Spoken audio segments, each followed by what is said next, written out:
Welcome back. So today, Edwin and I are going to talk a little bit about the opioid epidemic, and I'm also going to talk a little bit about my story. I'm in recovery from an opioid use disorder, and the goal is to try to provide some education and information around what do you do if you are prescribed pain medication, how to handle that, how to think about that.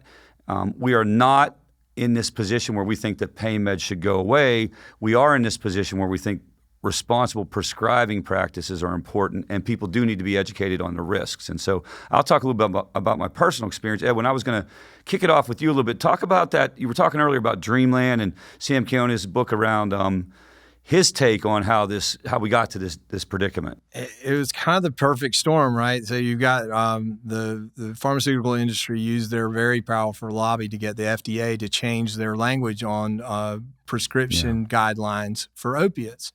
Right at the same time, Purdue Pharma and the Sackler family created OxyContin, which was a time-release opioid medication, and based on this one letter to the editor in the New England Journal of Medicine, built a platform to pitch this drug as non-abusable, non-addictive. Before that, it was kind of like, we don't prescribe these meds, they're dangerous. They used to call it opiophobia. Yeah. Doctors would have opiophobia because they didn't want people to become addicted to, and because there had been a generation before that of physicians that were addicted to morphine. Yeah. And they knew the dangers. But what the Sackler family and what Purdue pitched was, this is a different formulation of opiate than morphine. Right. Longer acting. Yeah. It's non-abusable. Anyway, long story short, that none of that was true.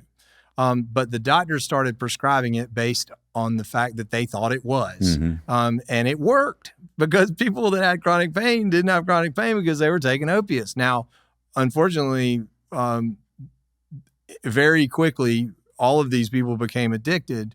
And then when they couldn't get enough of their pills or their medication, at the exact same moment, the Mexican cartels started pushing very cheap, very pure heroin into the U.S.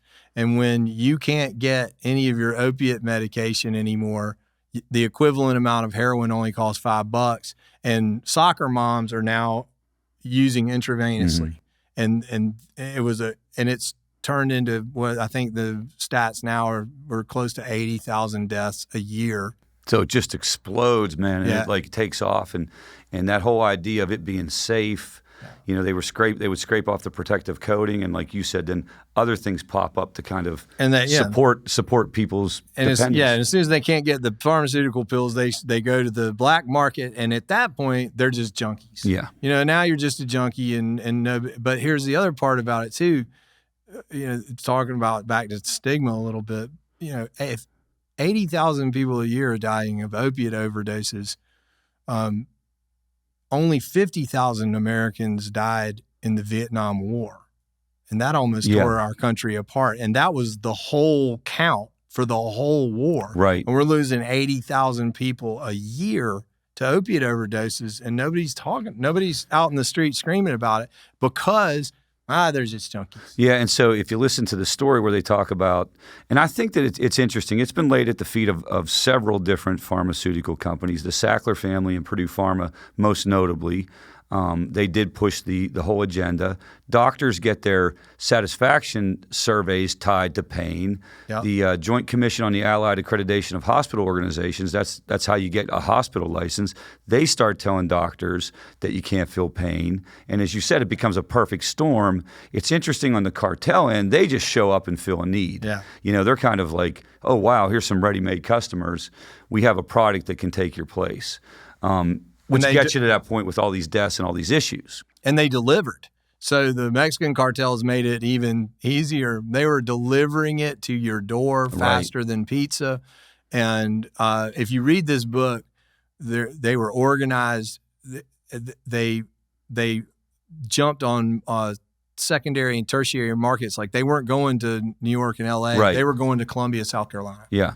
And because there's not a huge law enforcement presence able to And it was a new market because of the pills. Absolutely. And so what's happened in the meantime, guys, like they kind of have pushed down on this process because we live in a society where the pendulum swings one way or the other, right? So now what you're hearing is we got to start monitoring prescriptions, and we got to start. You're only going to get 3 days, and, Sure. and that kind of thing. And that's probably a good thing to be talking about. And I'm not an expert in that area, but I do know that it's definitely a sea change, right? So it's going to get interesting over the next few years, because you're going to have a lot of folks that were prescribed medication that are no longer going to get this medication. Right. And so I think the next step is and I've heard there's been rumblings of, well, you're just going to have to let it burn out instead of trying to be proactive and get in front of this next wave of people that can't get their opiates and that can unfortunately make that leap to the illegal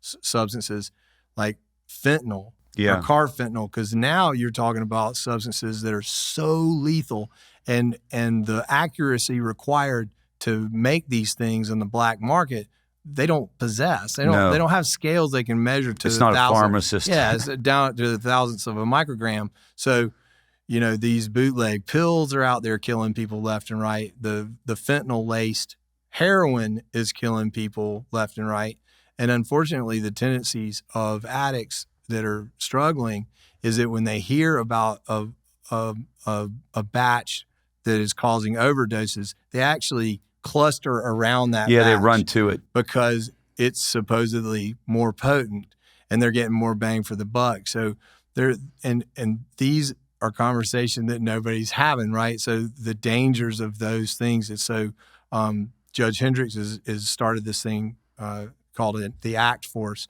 where they identify overdoses and jump all over the surrounding areas and try to keep that tendency from happening, but also training all of those people in the application of Narcan.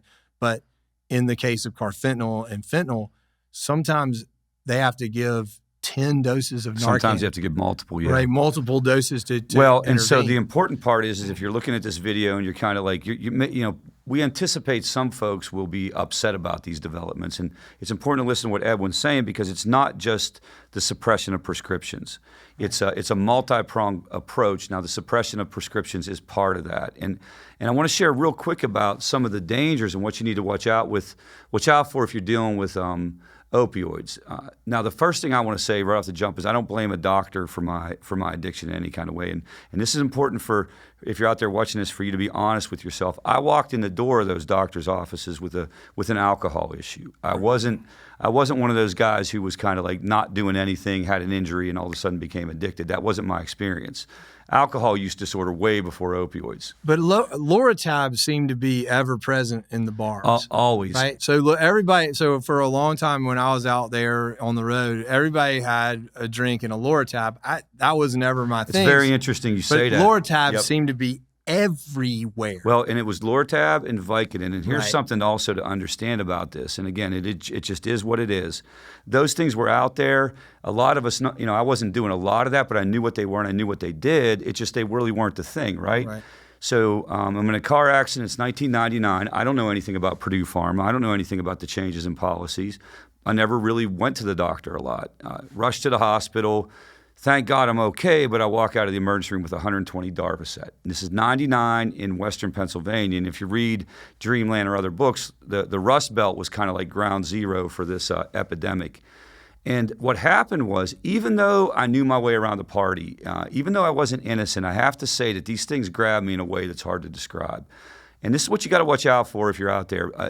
We know for sure that people are predisposed to certain substances. Okay, there are certain things that work better for people. Like maybe if you're depressed, cocaine's real effective.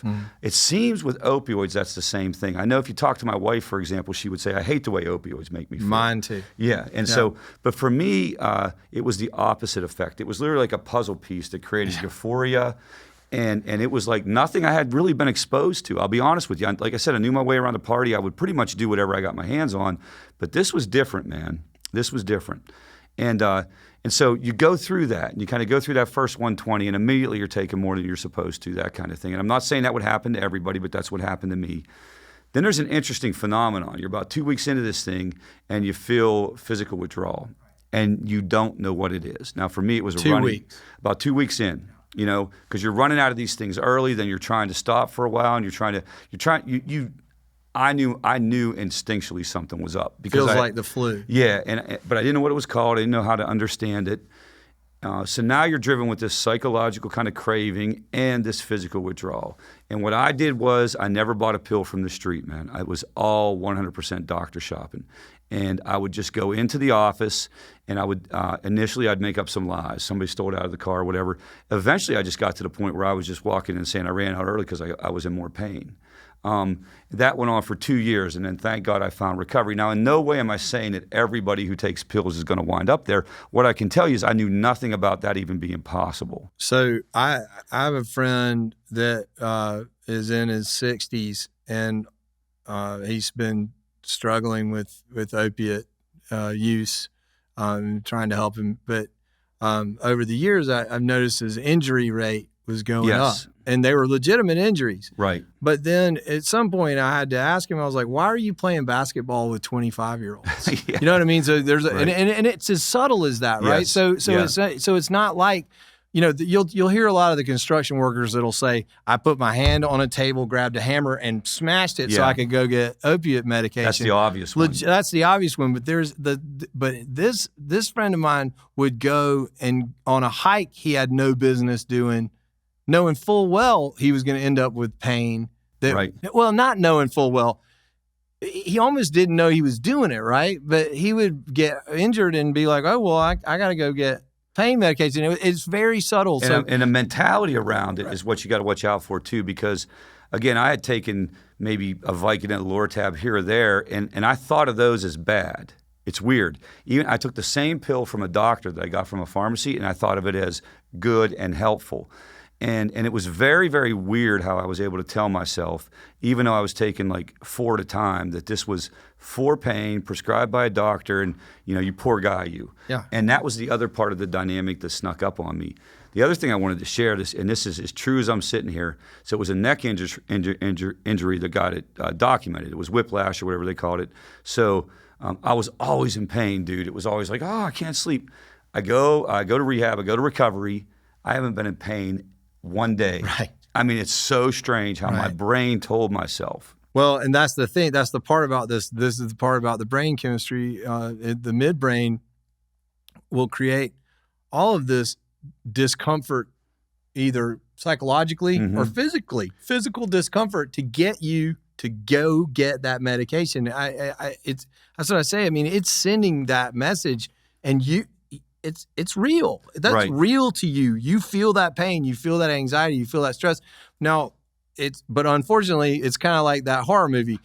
The call's coming from inside the house, right? Yeah. It's not external. That's right. This message is now what's happened is you've thrown the error switch, and the only way to get some space from it is to, first of all, detox, but then have enough of a gap to where you can be mindful enough to understand the truth behind the thought. Right? Yeah, and get information too. Like the other thing I say all the time is I did not know what was going on. Right. I was not a therapist at that time. I didn't work in this industry. I had no idea. I didn't even really ever think to talk to anybody. It was like I knew it was there because of these pills, but it's weird. I couldn't make the connection. And what we hope is you look at information like this and you kind of put it through your own data bank and how this is impacting you. Like I know for me, like I was walking around thinking that the thoughts inside my head were mine. Right. I was and they made sense. And they're like, it's all. And my rationalizations and my logic were part of my identity. Right. And so and then once you start to get in there and you start peeling the onion about how you've been essentially fooling yourself. Yeah. And you've been, doctor shopping, drug seeking behavior, the things you lie about, the minimization, right. and they kind of point out all these patterns, and you start going, "What?" Well, I didn't realize I was doing all this stuff. No. I just thought I was carrying on with my life. And the other thing that's a fact about this, and the other thing we want this video to do is we don't want you to get angry at your physician whenever he denies your medication, because understand he's doing the right thing. Because the facts are, if you take opioids for pain, it's highly unlikely that you're going to become addicted. You could become physically dependent, but you're not going to get the euphoria, right? Because when it binds, it's not going to give you the high. That's the important idea thing. Take it only as much as you need. That's the important thing. If it's used properly for pain, you don't have as big of a risk. Now, if you use it for pain for more than 4 weeks, there's going to be a physical component. But you won't have, but to go on a record, when you take more than you're supposed to, or if you're not really in pain, like I didn't have the injury that they said I had. What's happening for me is it's not about pain reduction, it's about euphoria. Right. And so if it's euphoria, now you move into this thing classically called kind of like addiction, right? Which is different than physical dependence. Mood modulating. Yes. So if you're modulating your mood. Another payoff. And to your point, I have a friend who got addicted to OxyContin, and he got addicted with one pill. And he can tell you, he'll tell you, he told me, and he and I have been in recovery, and we've gone through our stories together. He sat down at a bar, and this bartender said, you know what would go really great with that Bloody Mary, and handed him an Oxy 80. And he took it, and he said, I never want to not feel like this again. Yes. And he knew that minute, he said, I knew right then I was dead. Right. He said, I didn't care, and I was just, as long as I could get a hold of those things, and a lot of people I've talked to that have had that exact same experience. Oh, yeah. It was the first time they took it. They weren't taking it for pain. They were taking it for some kind of good feeling, and that was it. Well, and it's also, again, it goes back to it's easier to kind of head that off now than waiting for a month or 2 months. Right. Take only the amount you need. Take, as you said earlier about other medication, this is the same with other. You take what you need to relieve the symptoms. You don't take more, and then you take it for as short a period of time as you need to. They're only going to, prescribe probably 3 to 5, maybe 7 days of this stuff. It's not going to be like it used to. And we should also point out the difference between opiates and benzos, because and I've obviously in my course of helping people along the way, I had a friend who was struggling with opiates, told his doctor, don't give me any more opiates. And he had done that thing where he had taken opiates and he'd go cold turkey and he'd just fight it out and get detoxed. And then 6 months later, start taking them again. And he was kind of doing that thing. Well, he told his doctor, he admitted to his doctor he was struggling with the opiate thing. So his doctor would not prescribe him any opiates. However, the doctor prescribed him a benzo. That's going on right now. To take the anxiety out, because obviously your brain's sending all this anxiety signals, and benzos do a very good job. Now, if you've gotten in the habit of taking medication and then going cold turkey to get off of it, you can't do that with benzos, because you'll have a massive seizure if you do. So, and a lot of times that information is not transmitted to the patients. And so they'll do what they did with the opiates. Well, they'll take it for a little while and they'll go, you know what? I don't want to take this anymore. I'm stopping today. Yeah. And 24 hours later, they have a grand mal seizure, because that's what benzos will do. You cannot cold turkey benzos. You have to taper them. And a lot of times most people don't know that. And I tell people all the time, don't cold turkey benzos. Don't cold turkey benzos. Don't cold turkey alcohol really either. Right. I mean, a lot of times you got to look at that. But and it's interesting, one of the things that's going on in some parts of the country is they push down on opioid prescriptions. Benzodiazepine prescriptions are going up. Now, and I'm not going to say that you're going to become physically dependent in 6 days or 7 days. I don't know that for sure. The literature says you could, but I'm a little bit suspect that most people would. If you do, the symptoms would be runny nose. It would be flu-like symptoms. It would be achy legs. You'd have trouble sleeping. You need to go back to your doctor, and don't go talk about pain. Go talk about that, because there's also stuff that he can do, medication he can use to get you through that. That's very, very important. If you start to, because what I did was I put 2 and 2 together, take another pill, you're good to go. So I never thought of it as get rid of the withdrawal. I just thought go get a pill. Yeah, it works. If you're out there and you're going through any level of withdrawal, you can get other help from your doctor. And that's important. That's very, very important for people to understand.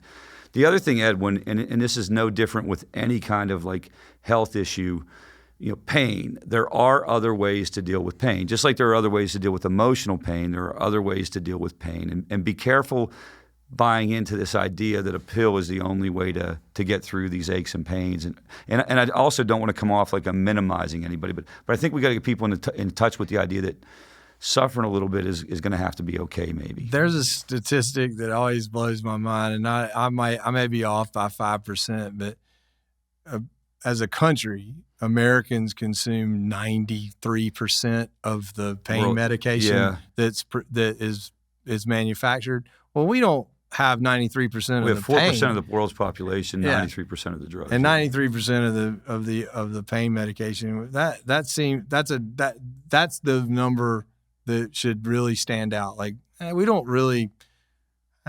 have that much pain. Like, no, we don't, and nobody in the Congo is taking pain medication. You know what I mean, for a toothache. It's all part of the process. The last thing I want to say, and this is 100% from my experience, and then also talking to people professionally along the way, is opioids also very good at reducing emotional pain. Right, so, sure. And that's not what they're for. No. And so if you're taking these things and you're getting a little bit of jump some other way, and all of a sudden you feel pretty good about life, again, do yourself a favor. Have these conversations now. I waited till I was 18 months into it, and I was standing on the corner thinking about stepping in front of a bus. Right. You know, it doesn't.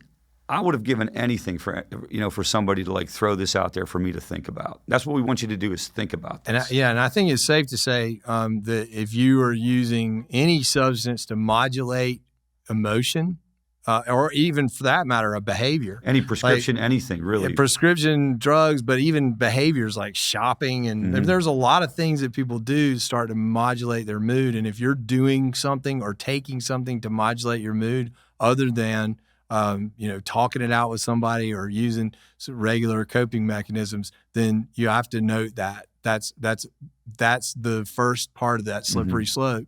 And nobody gets taught that, right? I didn't know that. No. I can tell you the difference. I can tell you from when I stopped drinking because it was a fun social thing, to I started drinking to cope with stress and anger and depression or whatever it was. I can tell you that I know when that happened. Yeah. I can tell you the year and the moving thing forward, is that, it went bad from there. Yeah. And people have got to get honest with themselves, because it's one thing with alcohol, because with alcohol, people I think are able to look at that and say, I was using the alcohol inappropriately. When it comes from a doctor, we tell ourselves it's not like that. This is from a doctor. He told me to take these. Oh, well, Rich, you had a month worth. You took them in 10 days. That's because it's worse than he actually knows. And I'm going to go back and tell him that, and then he's going to give me more. Really weird, man. Really, really weird how it kind of sneaks up on you. And then again, the other thing is, understand that there's all kinds of different solutions to this. Yeah. If you are, at the front end of this, just talk to somebody about it, because don't be thinking it means that you're going to like be rushed off to rehab in a straitjacket. That's not what this is.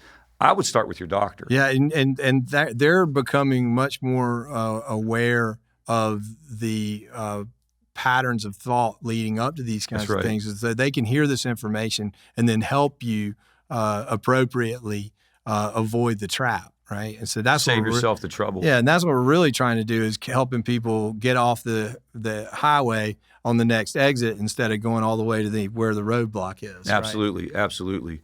So what we would say, guys, is just sort of like the final takeaways. We're not here to say you have to suffer. We're not here to say that pain pills are bad. We know for sure that the times have changed. You're not going to walk out of there with 60 pills like you might have in the past. And talk to your doctor. Try to find other ways to deal with the pain, and take. I think what you said earlier when we talked about take only what you need to get rid of the symptoms. If you do that, you're probably going to be okay. Yeah, and I think it's a really good rule of thumb is to never take a pill from someone at a bar. Oh, well, that's a very good point. You know what I mean? I think you can 100% say that if somebody offers you a Loratab at the bar, that's a really bad idea. That sounds like a T-shirt. That is a rule of thumb. Never take a pill from anybody at a bar. I mean, I think you could apply that across the board. Let's start. It's real simple stuff. That's right. All right, man. Well, thank you for joining us. We'll see you next time.